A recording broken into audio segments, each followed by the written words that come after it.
ఈ విధంగా పుట్టితో sand structure పుట్టితోలా చేసుకొని దీనిపైన నేను ప్రైమర్ వేసాను.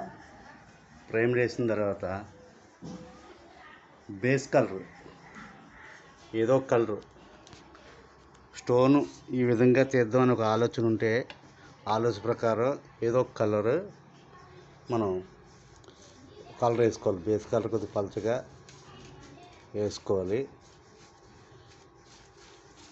బేస్ కలర్ వేసుకొని దానిపైన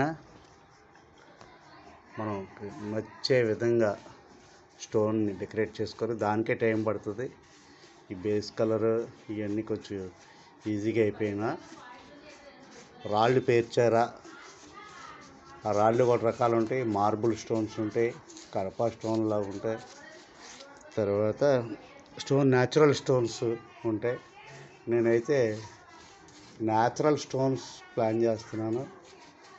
న్యాచురల్గా రాళ్ళు ఏరు తెచ్చి ఊర్లలో అంటే పెడుతుంటారు కదా, ఇదివరకు పెట్టేవారు గోళ్ళు కట్టడానికి. అది ఆ విధంగా నేను ప్లాన్ చేస్తున్నాను.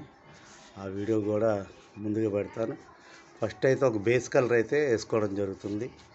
ఇలాగా మనం బేస్ కలర్ అయితే ఒకటి వేసేసుకోవాలి. వేసుకున్న తర్వాత మనకి ఏ రాయి ఆకారం కావాల్సి, బ్లాక్ స్టోనా, ఎల్లో స్టోనా అలా పెట్టి కొన్ని కలర్స్ కలుపుకొని చక్కగా మనం వీటికి పెయింట్ చేసుకోవాలి. అది ముందు వీడియోలో చూపిస్తాను.